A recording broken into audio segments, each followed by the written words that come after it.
Ya orang sekarang sudah nggak mau lagi datang ke majelis ilmu. Maunya apa? Maunya yang praktis aja. Di Google, cari di internet, ya. Sudah cukup merasa puas dengan itu, nggak mau datang ke majelis ilmu. Rasulullah mengatakan innamal ilmu bitta'allum. Sesungguhnya ilmu itu didapat dengan ta'allum, dengan belajar. Kalau pada ibu-ibu jemaah salat maghrib Masjid Al-Muhajirin yang dimuliakan oleh Allah Subhanahu wa taala, pada pertemuan lalu kita membuka kajian kita pada kitab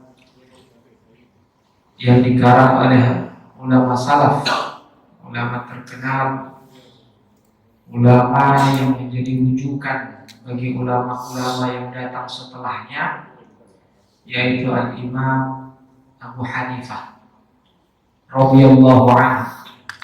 Kitab beliau yang kita kaji adalah kitab Al-Fiqhul Akbar.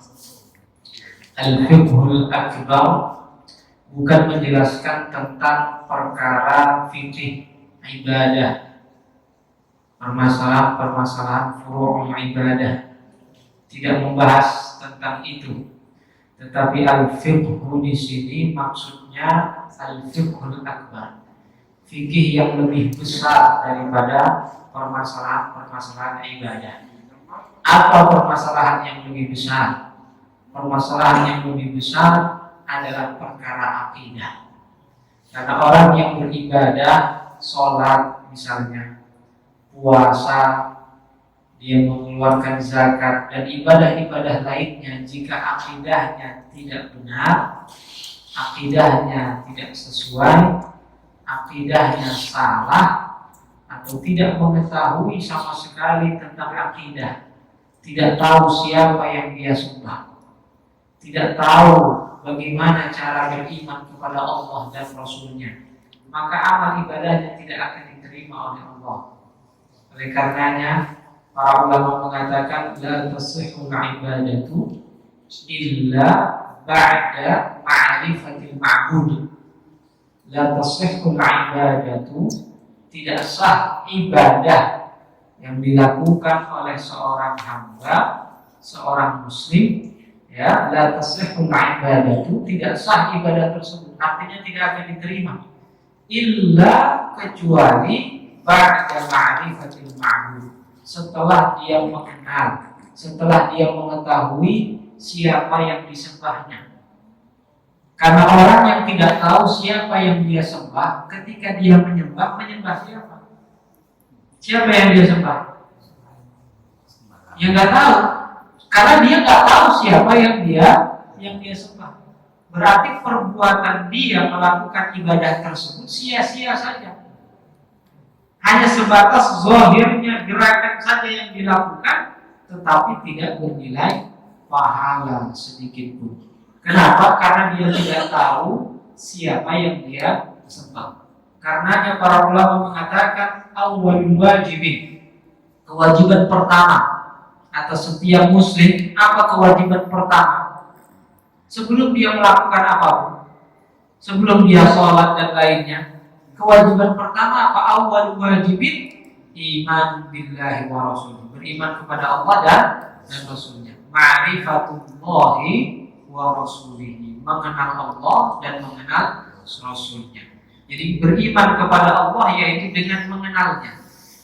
Beriman kepada Nabi kita Muhammad yaitu dengan mengenalnya. Mengenal Allah bukan dengan cara mencari-cari zatnya, tapi mengenal Allah yaitu dengan mempelajari sifat-sifatnya. Makanya belajar akidah, ya, pembelajaran utama dalam akidah itu adalah mempelajari sifat-sifat Allah.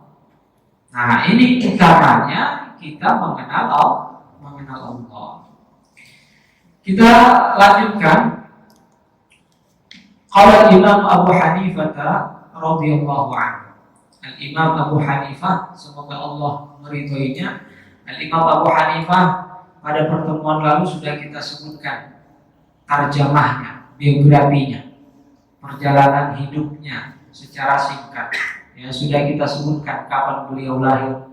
Ya, ini sudah kita sebutkan pada pertemuan sebelumnya.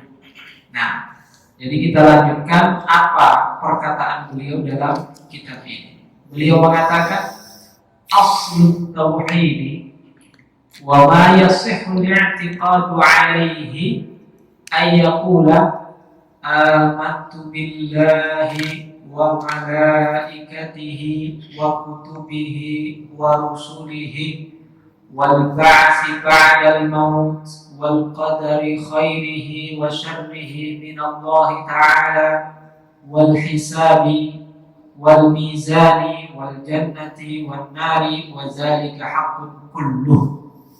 Nah, ini sampai di sini titiknya. Makanya bacanya panjang karena beliau menyebutnya banyak. Beliau menyebutkan aslu tauhid, dasar utama tauhid itu apa. Jadi kata-kata tauhid itu sudah ada penyebutannya ternyata. Di zaman salaf sudah ada penyebutan kata-kata tauhid. Jadi kalau ada orang sekarang mengatakan ngapain belajar tauhid, Rasulullah nggak pernah ngajarin tauhid. Ya, kalau dia mengatakan hal itu dengan maksud bahwa Rasulullah Shallallahu Alaihi Wasallam tidak mengajarkan keimanan, berarti salah besar. Kalau Rasulullah tidak mengajarkan tauhid dan tauhid itu artinya keimanan, ya, ini keimanan yang kita yakini saat ini itu sampainya dari mana? Kalau bukan dari jalur mereka.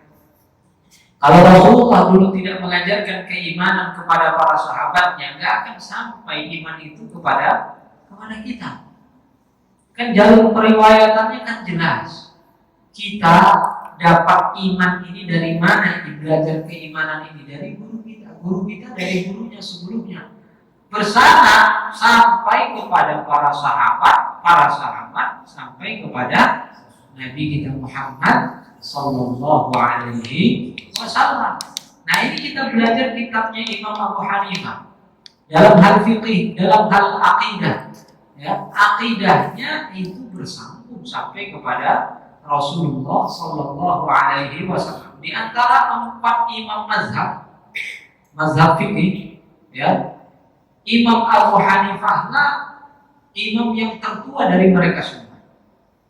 Ya, dan Imam Abu Hanifah lah yang paling dekat dengan masa Rasul dari ulama-ulama setelahnya, dari Imam Malik, dari Imam Syafi'i, dari Imam Ahmad bin Hanbal. Imam Abu Hanifah yang paling dekat masanya dengan Rasulullah Sallallahu Alaihi Wasallam. Beliau kemarin kita sebutkan pernah bertemu nggak dengan para sahabat? Masih ingat Pak? Ketemu nggak? Ketemu. Imam Abu Hanifah, menurut pendapat yang paling kuat, Imam Abu Hanifah ketemu dengan para sahabat. Ada berapa sahabat yang ditemui oleh Imam Abu Hanifah? Ada berapa kemarin Pak?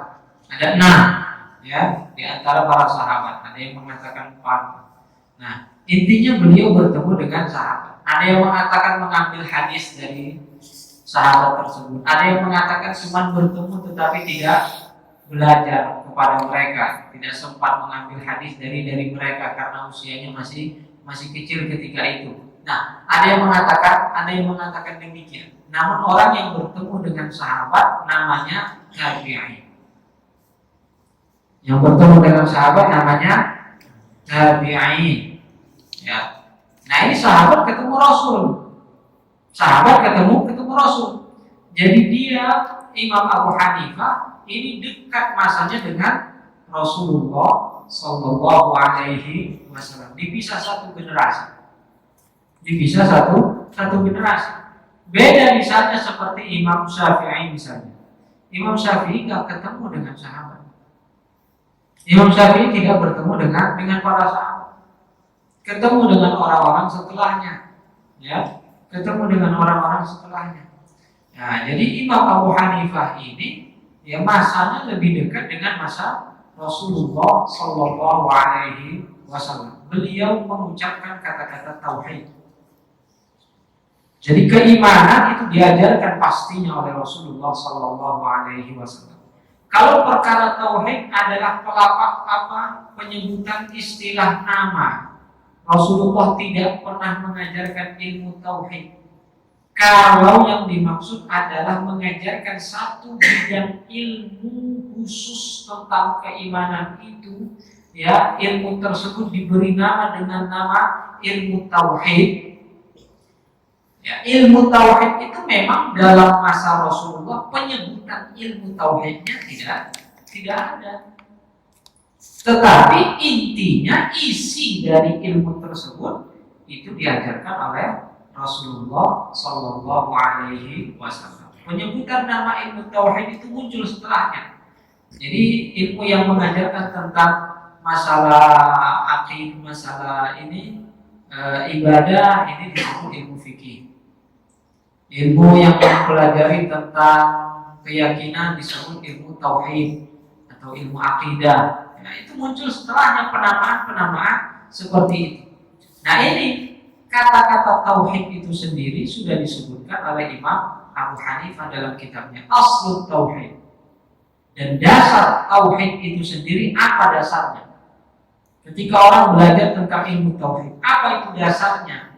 Pokoknya yang diajarkan pada ilmu tersebut, beliau mengatakan wa ma yasihhu li'tiqadu 'alaihi, dan keyakinan-keyakinan yang sah yang wajib untuk diyakini, yajibu ayyaqula, maka wajib untuk dikatakan amantu billah, aku beriman kepada Allah. Artinya dasar tauhid itu adalah beriman kepada Allah. Wa malaikatihi, beriman kepada para malaikat. Wa kutubihi, dan beriman kepada kitab-kitabnya. Wa rusulihi, beriman kepada rasul-rasulnya. Wal ba'si ba'dal maut, beriman kepada hari berbangkit setelah nantinya orang-orang dimatikan. Jadi setelah mati tidak selesai begitu saja. Ada hari berbangkit nantinya. Ya, ada hari berbangkit. Wal qadari khairihi wa syarrihi minallahi ta'ala, dan beriman bahwa ada qadar, ketentuan yang telah ditetapkan oleh Allah, takdir, sesuatu yang telah ditentukan oleh Allah, telah ditetapkan oleh Allah, khairihi, baik takdir tersebut adalah sesuatu yang menyenangkan bagi kita, yang baik untuk kita, wa syarrihi, dan sesuatu yang buruk untuk kita. Kita tidak selamanya senang. Kita terkadang senang mendapat nikmat, kita senang. Tapi terkadang ada musibah yang menimpa kita yang membuat kita sedih. Ya, tidak selamanya orang itu senang. Namun tidak selamanya juga orang itu sedih. Orang yang tidak punya harta sedikit pun tidak selamanya dia sedih. Ya, pasti dia juga bisa tertawa. Pasti ada waktunya dia berbahagia, dia bergembira. Dan orang yang punya banyak harta pun tidak selamanya dia senang. Satu saat dia akan menangis, satu saat dia akan gelisah, bahkan satu saat dia nggak bisa tidur satu hari satu malam. Ya, padahal dia hidup berada dalam kemewahan. Kenapa demikian? Karena Allah Subhanahu wa Ta'ala telah menentukan bagi kita semua ada khairnya, ada kebaikan yang Allah tentukan untuk kita, ada syarnya, ada keburukan juga yang Allah tentukan. Minallahi Ta'ala, wajib kita yakini bahwa itu semuanya datangnya dari Allah, sudah ditentukan oleh Allah. Kemudian apalagi keimanannya, wa hisabi, ada hisab, perhitungan. Apa yang kita lakukan selama kita hidup di dunia ini nanti akan diperhitungkan. Semua hal, ya, dari A sampai Z, dari awalnya sampai akhirnya yang kita lakukan nanti akan diminta pertanggungjawabannya. Semuanya, ya.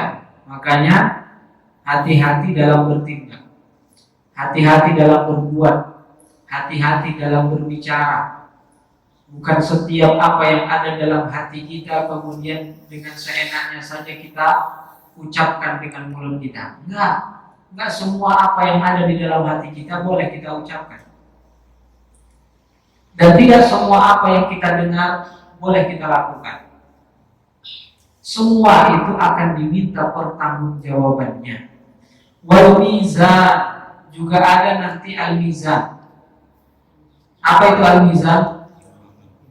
Timbangan. Wal jannah, dan ada surga. Wal nar, dan juga ada neraka. Wajib kita yakini bahwa ada yang namanya surga, ada yang namanya neraka. Apa itu surga? Tempat di mana Allah Ta'ala mempersiapkan kenikmatan bagi hamba-hamba yang dikehendakinya. Apa itu neraka? Neraka adalah tempat siksaan bagi orang-orang yang Allah Ta'ala kehendaki untuk disiksa. Siapa yang dikehendaki untuk mendapatkan nikmat? Allah Ta'ala menjanjikan orang-orang mukmin yang taat kepadanya akan diberi nikmat. Dan Allah Ta'ala menjanjikan orang-orang yang kufur kepadanya, tidak beriman kepadanya, akan mendapatkan siksa. Jadi surga adalah tempat bagi mereka, dan neraka juga tempat bagi mereka, orang-orang yang telah ditentukan oleh Allah Subhanahu wa Ta'ala. Wa dzalika haqqun kulluhu. Dan semua itu hak, semuanya itu benar. Kulluhu, semuanya. Jadi sudah dikuatkan perkataannya ini. Wa dzalika haqqun itu sudah menunjukkan bahwa semua yang diucapkannya itu adalah benar. Namun diperkuat lagi dengan kata-kata kulluhu. Ini dalam bahasa Arab ini pengkuatan, ini takkid.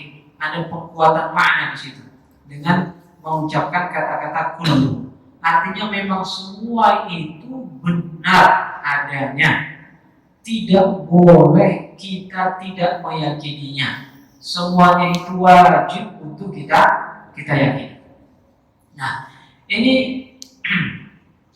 insya Allah akan kita jelaskan satu persatu tentang hal-hal yang disebutkan oleh Imam Abu Hanifah. Namun sebelumnya di sini saya ingin menyebutkan bahwa apa yang disebutkan oleh Imam Abu Ja'far, oleh Imam Abu Hanifah ini, ya, semuanya ini adalah hal-hal akidah, keyakinan yang wajib untuk kita yakini. Dan inilah keyakinan inilah yang beliau sebutkan, yang ditulis oleh murid-muridnya, kemudian dipelajari kembali oleh orang-orang setelahnya, dan diajarkan kembali kepada orang-orang setelahnya dari masa ke masa, sampailah ajaran tersebut kepada kita. Ada rantai keilmuannya, ya. Jadi sekarang ini kita walaupun berada di masa-masa yang katanya modern gini baik, serba canggih, ya, segala sesuatunya ya dibuat praktis gitu. Dulu tidak semacam ini. Ya, dulu kalau orang mempelajari ilmu itu sulitnya bukan main. Untuk mendatangi guru itu butuh waktu, tenaga, dan bahkan mengeluarkan biaya yang tidak sedikit untuk bisa sampai belajar ke hadapan seorang guru. Nah sekarang mudah sekali, ya. Kita mau pergi bahkan ke luar negeri pun mudah, tidak membutuhkan waktu yang begitu lama seperti masa dahulu.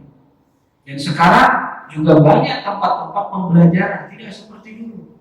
Pesantren-pesantren banyak, ya, pusat-pusat kajian Islam banyak, ya. Kemudian untuk mendukung kita mendapatkan ilmu agama itu juga bisa kita dapatkan.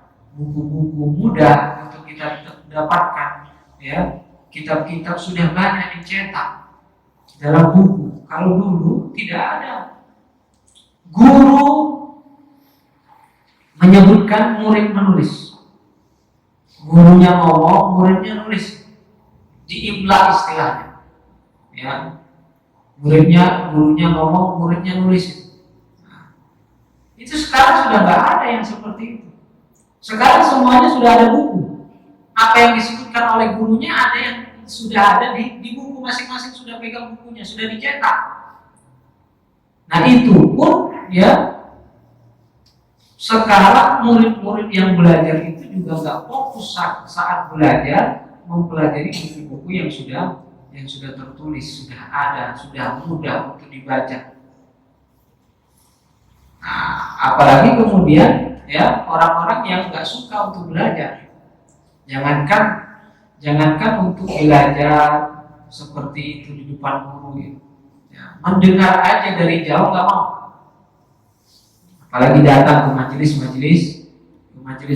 ilmu. Padahal ya inilah yang diperintahkan oleh Rasulullah Sallallahu Alaihi Wasallam untuk kita lakukan. Walaupun perkembangan zaman saat ini ya sudah seperti yang kita rasakan ini. Semuanya kalau kita mau cari buku apa saja ada di internet, mudah.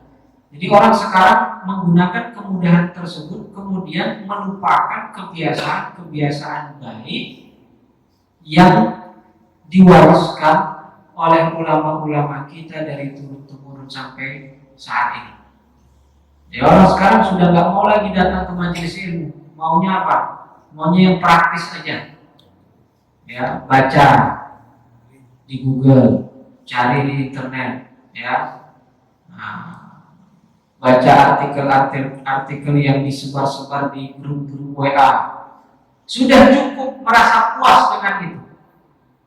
Merasa puas dengan itu, nggak mau datang ke majelis ilmu. Nggak mau datang ke majelis ilmu karena sudah di sini aja udah dapat.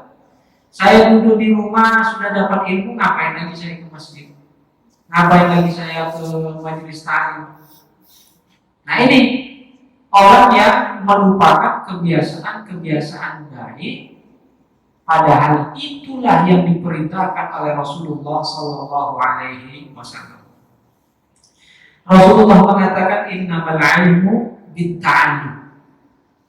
Sesungguhnya ilmu itu didapat dengan ta'allum, dengan belajar. Ta'allum itu para ulama, ini hadis riwayat Imam Bukhari dan lainnya. Ketika para ulama mensyarahkan Sahih Bukhari tersebut, mereka mengatakan innamal ilmu bitta'allum ay bittalaqqi la bimujarradi mutala'atil kutub.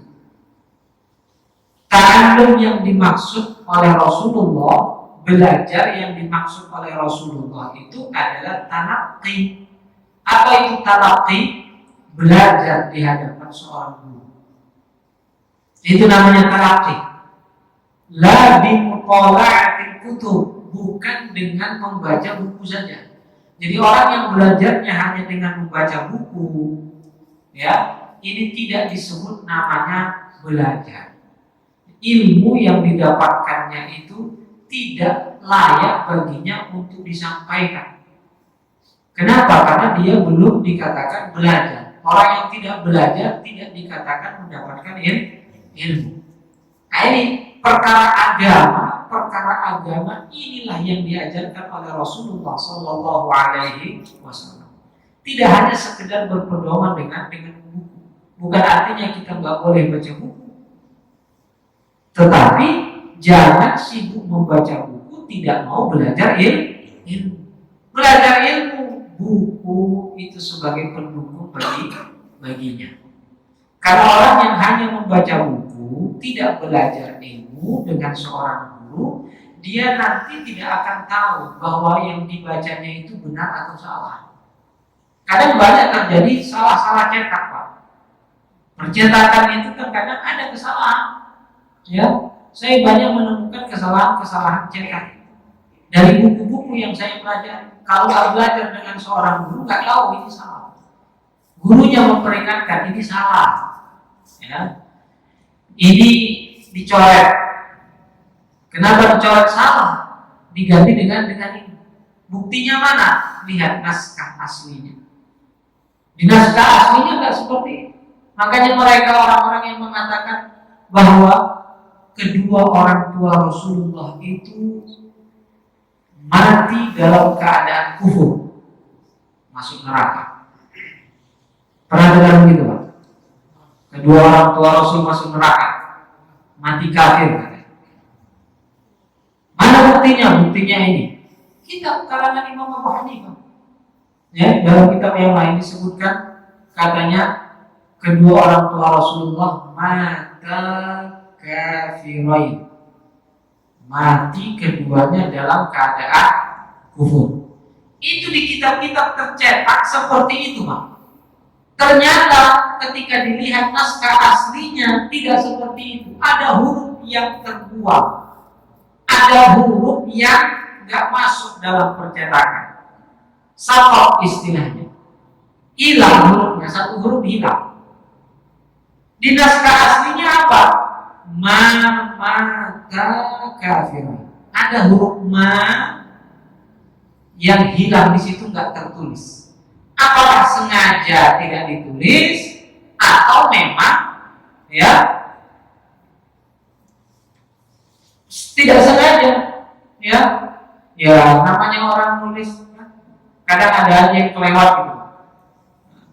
Karena memang ma, kemudian setelah mata ada ma lagi. Kadang mungkin orang yang nulis kan ada ma, pikirnya ma-nya satu. Ternyata ma-nya ada dua. Gara-gara hilang ma, ya, artinya jadi berubah. Maka artinya tidak mati. Ma di situ manafiyah yang berarti tidak, seperti la. Ya, maka tidak mati. Hilang ma-nya berarti jadi maka. Jadi apa artinya? Mati. Harusnya tidak mati dalam keadaan kufur, hilang ma jadi mati dalam keadaan kufur. Berpedoman dengan cetakan-cetakan yang salah itulah kemudian orang-orang mengatakan kedua orang tua Rasul itu masuk neraka, mati dalam keadaan kafir. Ini buktinya, ini bukunya, ini kitabnya. Tidak bisa hanya berpedoman dengan buku. Kalau itu dipelajari dengan seorang guru yang belajarnya bersambung sangatnya, dia pasti akan tahu, salah. Di naskah saya tahu begini, naskah yang saya pelajari itu ada ma-nya, jadi tambahin ma-nya. Itu salah cetak. Begitu Pak. Kalau kita belajar dengan guru yang memiliki sanad keilmuan. Naskah yang dipelajarinya itu seperti ini dari gurunya juga seperti itu. Akan membenarkan, akan memperingatkan bahwa di sini ada kekurangan. Oh, ini ada pertambahan di situ, di naskah saya tidak ada. Ada terkadang salah menempatkan titik dan koma, ini juga akan salah makna.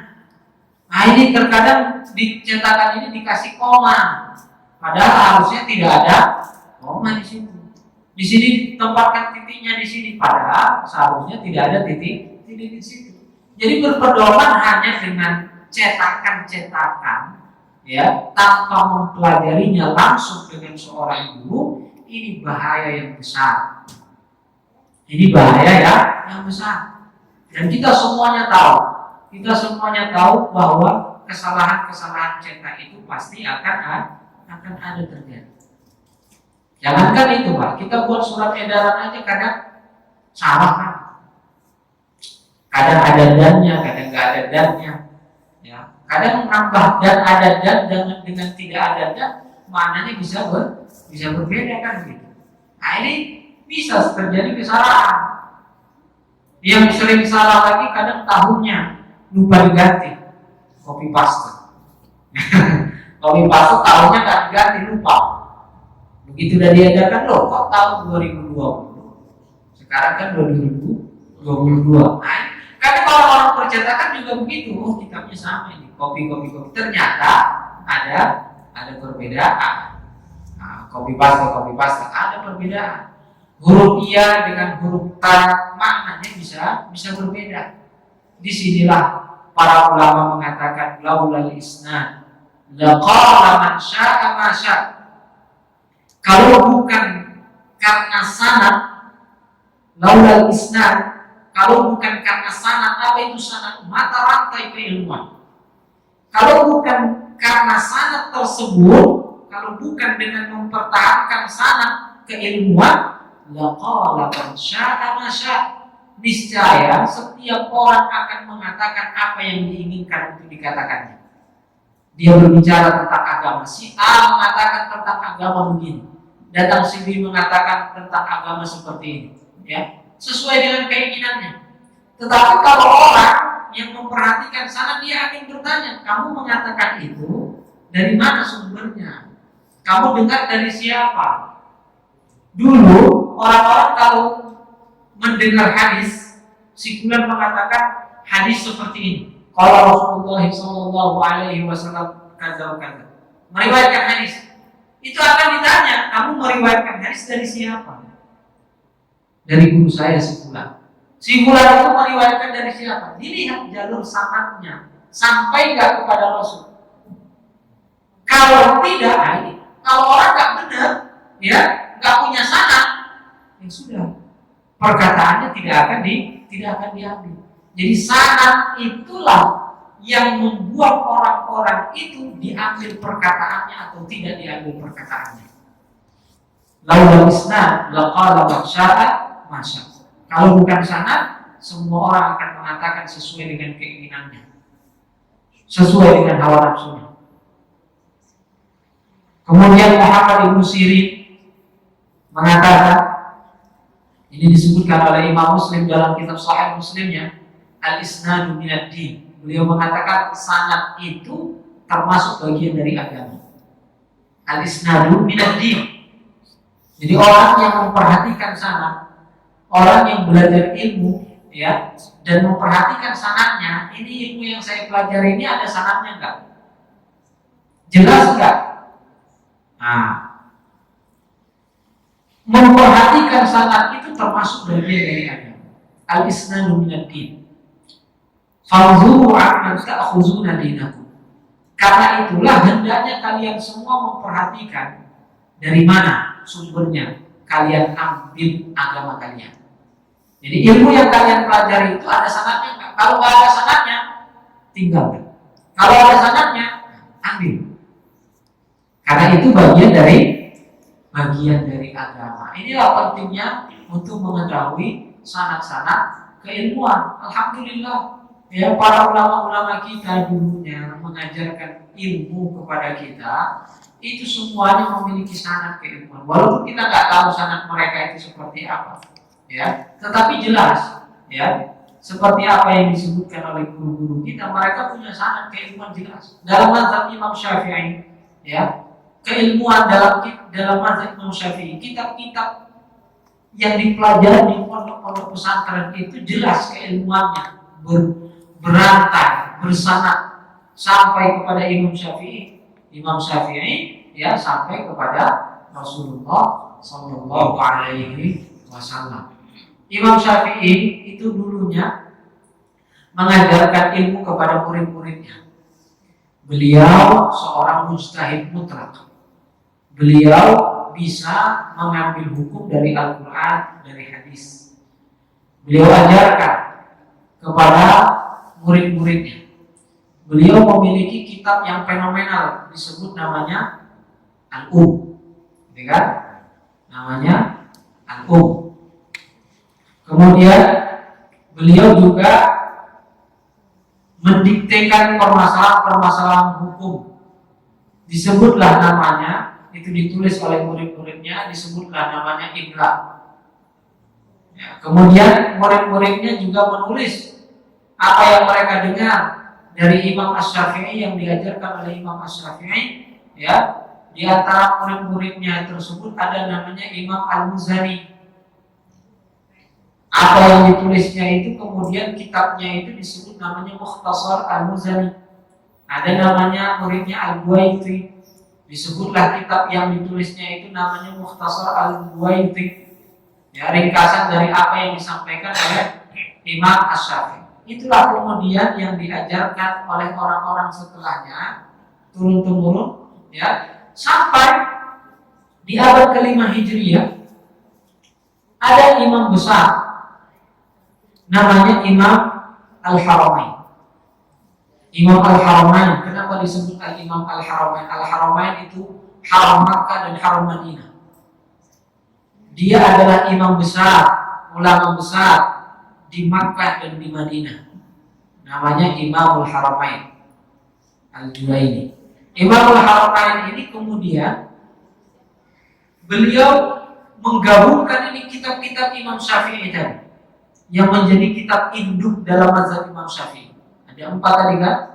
Ada Al-Um, Imla, Mukhtasar Al-Muzani, Mukhtasar Al-Buwaiti, dikumpulkan, dirangkum oleh beliau. Jadi kita orang kalau belajar mazhab Imam Syafi'i harus belajar 4 kitab ini banyak sekali. Beliau rangkum ini dalam satu kitab. Ini gagasan ide beliau ini, terobosan baru beliau ini, inovasi.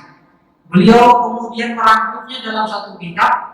Nama kitabnya An-Nihayah, atau disebut namanya Nihayatul Matlab fi Dirasatil Mazhab, karangan Imam Al-Juwaini. Kemudian Imam Al-Juwaini mengajarkan kepada murid-muridnya. Di antara muridnya siapa? Al-Imam Al-Ghazali. Imam Al-Ghazali melihat ini kitab sudah bagus, ini rangkuman dari kitab-kitab Imam Syafi'i. Jadi kalau orang mau belajar mazhab Syafi'i gak perlu lagi mempelajari 4 kitab tadi. Cukup belajar 1 kitab, tetapi masih besar, masih tebal, 8 jilid, Pak. Coba itu, ya, 8 jilid tebal. Ini masih tebal. Kemudian Imam Al-Ghazali meringkasnya, diringkas dalam 1 kitab, namanya Al-Basit. Al-Basit itu artinya sederhana. Jadi disederhanakan. Kemudian Imam Al-Ghazali melihat Al-Basit ini masih tebal, perlu diringkas lagi dengan kitab yang lebih kecil lagi. Kitab itu ya disebut namanya Al-Wasit. Al-Wasit ini masih dilihat lebih tebal, diringkas lagi. Namanya Al-Wajiz. Seperti itu mereka para ulama yang mempertahankan keilmuan tersebut. Ya, untuk supaya mudah orang-orang setelahnya mempelajari ilmu. Jadi sanad keilmuan itu sampai kepada Imam Syafi'i nggak hilang. Kemudian orang-orang setelahnya melihat pentingnya kitab-kitab tersebut disyarahkan. Ternyata ya orang setelahnya masih memandang kitab ringkasan Imam Al-Ghazali masih tebal, diringkas lagi. Ya, diringkas lagi. Ada yang meringkasnya dengan sebutan Al-Khulasah dan lainnya, ya. Kemudian datang Imam Ar-Rafi'i. Imam Ar-Rafi'i membuat kitab namanya Al-Muharrar. Nama kitabnya Al-Muharrar. Al-Muharrar ini ada yang mengatakan ringkasan dari Al-Imam kitabnya Imam Al-Ghazali tadi, ya. Ada yang mengatakan beliau merangkum kitab-kitab yang disebutkan tadi di atas, kemudian kitab tersebut menjadi fenomenal. Jadi orang kalau belajar mazhab Syafi'i nggak perlu lagi belajar kitab Nihayatul Matlab tadi yang besar, nggak perlu lagi belajar kitab-kitab Imam Al-Ghazali tadi, ya. Sudah belajar ini saja, sudah terangkum semua di situ, dan pembahasannya nggak panjang-panjang, sudah sederhana. Namun datang imam setelahnya, Imam An-Nawawi, melihat kitab Imam Ar-Rafi'i ini sudah ringkas, tetapi orang-orang sekarang ini masih butuh untuk diringkas lagi. Diringkas lagi, Pak. Sudah ringkas, diringkas lagi. Diringkas dengan sebutan namanya Minhajut Thalibin. Nah, jadi orang-orang sekarang kalau belajar fikih itu, ya, muaranya ke situ, Minhajut Thalibin. Bukan arti kenapa nggak belajar kitab Al-Um sekalian? Itu orang yang belajar Minhajut Thalibin itu sudah mempelajari Al-Um, itu sudah ringkasan semua itu, sudah rangkuman semua di situ, diringkas oleh Imam An-Nawawi. Datanglah orang-orang setelahnya untuk mensyarahkannya. Banyak syarah-syarah dari Minhajut Thalibin ini, lebih dari 100 syarah ini kitab Minhajut Thalibin ini. Ya, kemudian datang imam setelahnya namanya Imam Zakaria Al-Ansari. Zakaria Al-Ansari masih melihat Minhajut Thalibin yang sudah ringkasan dari ringkasan itu masih besar, diringkas lagi, Pak. Disebut nama kitabnya Manhajut Tulab. Kitab ringkasan itu dari ringkasan-ringkasan. Nah inilah ya, kita melihat itu sebagai apa? Sebagai bentuk mereka para ulama mempertahankan sanad keilmuan tersebut. Makanya sanad keilmuan kita mempelajari kitab-kitab Syafi'i itu ya jelas sanadnya dari siapa ke siapa, ya muaranya kemana. Orang-orang sekarang belajar Fathul Mu'in, ya kemudian syarah muaranya kemana? Nanti muaranya ke Minhajul Talibin. Minhajul Talibin ini ya bersumber dari Muharrar. Muharrar itu bersumber dari Imam Ghazali. Imam Ghazali kepada Imam Al-Haramain. Imam Al-Haramain muaranya sampai ke murid-muridnya Imam Asy-Syafi'i. Imam Syafi'i ya mereka murid-muridnya langsung kepada Imam Asy-Syafi'i. Jelas keilmuannya. Jadi seperti itulah ya, kalau kita mempelajarinya dengan ilmu dan mempelajarinya dengan runtutan kitab-kitab yang disebutkan oleh para ulama sebagai kitab dalam mazhab Imam Syafi'i, ya artinya kita sudah masuk dalam mata rantai keilmuan yang benar. Ada sanad kita, Pak. Ada sanad kita. Yang nggak punya sanad, mereka itu yang nggak jelas. Oh, saya nggak punya mazhab. Saya nggak mau ikut-ikutan dengan mazhab.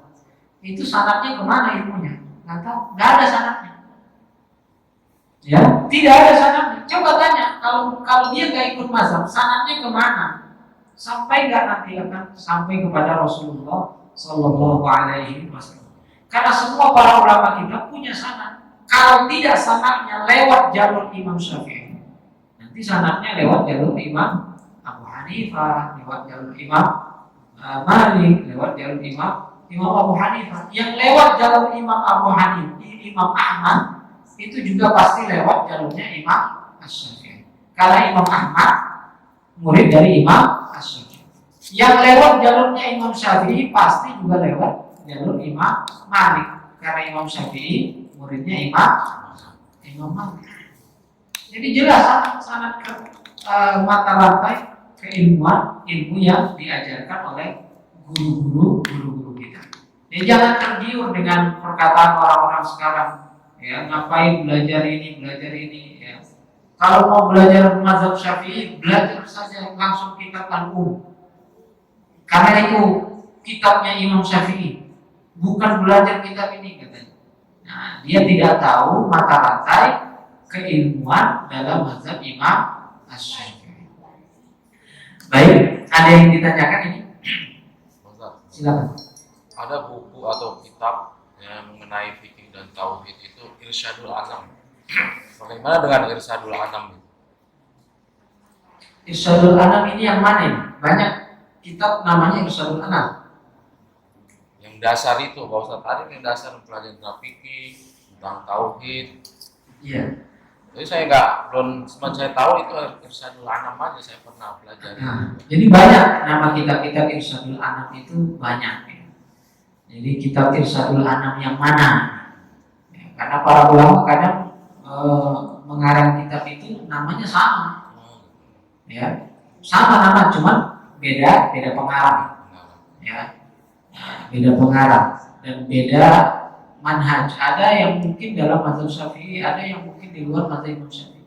Selama itu berada dalam 4 mazhab, selama itu berada dalam 4 mazhab, apakah mazhab Syafi'i atau Hanafi atau Hanbali, ya kita ambil jika memang kitab tersebut ya jelas dalam mazhab itu diakui. Karena kitab-kitab dalam mazhab Syafi'i ya, mereka kitab-kitab yang diakui oleh para ulama, diajarkan. Jadi kitab-kitab yang diakui itu diajarkan oleh mereka para ulama. Kalau mereka tidak mengakui kitab tersebut, mereka nggak akan mau mengajarkan. Nah itulah yang kita kemudian sampai kepada kita karena diajarkan dari dulu, diajarkan oleh para ulama sampai kepada kita. Kalau seperti itu keadaannya kita ambil, ya kita pelajari. Jadi irsyad itu nggak satu ya, banyak. Banyak. Ya. Ada Irsyadul Anam fi Ahkam Siyam, hanya menjelaskan tentang puasa saja gitu kan. Boleh. Nah, kita lihat dulu apa isi kitabnya. Mengenai ibadah dengan tauhid atau asmaullah. Ya, seperti itu. Jika memang jelas kemana muaranya, maka kita bisa untuk mempelajarinya. Baik, ada lagi yang ditanyakan? Silakan.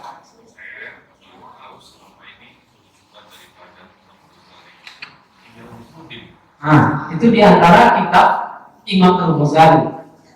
Imam Al-Ghazali banyak mengarang kitab, sama seperti para ulama-ulama lainnya, banyak. Namun kitabnya yang masuk dalam silsilah, ya, ini kan dalam mazhab Syafi'i, ya. Ihya Ulumuddin itu kan bukan kitab fikih, ya, dia tasawuf. Tasawuf. Ini masuk dalam rangkaian mazhab Syafi'i itu tadi. Mukhtasarnya, ringkasan dari Nihayatul Maqsad. Imam Al-Ghazali ini dalam fikih, dalam mazhab Imam Syafi'i, beliau itu termasuk ulama besar. Rujukan ulama yang menjadi rujukan. Jadi Imam Al-Ghazali bukan sembarangan. Orang-orang menganggap bahwa Imam Al-Ghazali itu hanya ahli dalam akidah misalnya, ahli dalam tasawuf. Dalam hal fikih beliau disebut namanya Ashabul Wujuh. Ashabul Wujuh ini tingkatannya berada di bawah tingkatan mujtahid mutlak. Mujtahid mutlak itu Imam Syafi'i. Di bawahnya Ashabul Wujuh. Ashabul Wujuh masuklah Imam Al-Ghazali. Jadi berada di bawah Imam Syafi'i langsung. Tingkatannya, walaupun masanya walaupun dia tidak berguru dengan Imam Syafi'i, tidak bertemu dengan Imam Syafi'i, secara tingkat keilmuan beliau berada di bawah langsung Imam Syafi'i. Jadi tinggi tingkatan Imam Al-Ghazali, besar, ulama besar. Nah, baik, ada lagi yang ditanyakan? Bahkan dari Imam Nawawi yang sering kita dengar menjadi rujukan dalam fikih mazhab Syafi'i, Imam An-Nawawi ini tingkatan keilmuannya masih di bawah Imam Al-Ghazali. Jadi Imam Syafi'i di bawahnya ada Imam Al-Juwaini, Imam Haramain tadi, kemudian dan Imam Al-Ghazali. Di bawah mereka itu Imam Ar-Rafi'i, Imam An-Nawawi. Nah, itu berada di tingkatan setelah Imam Al-Ghazali. Tinggi Imam Al-Ghazali. Baik, ada lagi yang ditanyakan? Jika tidak ada, kita cukup sampai di sini.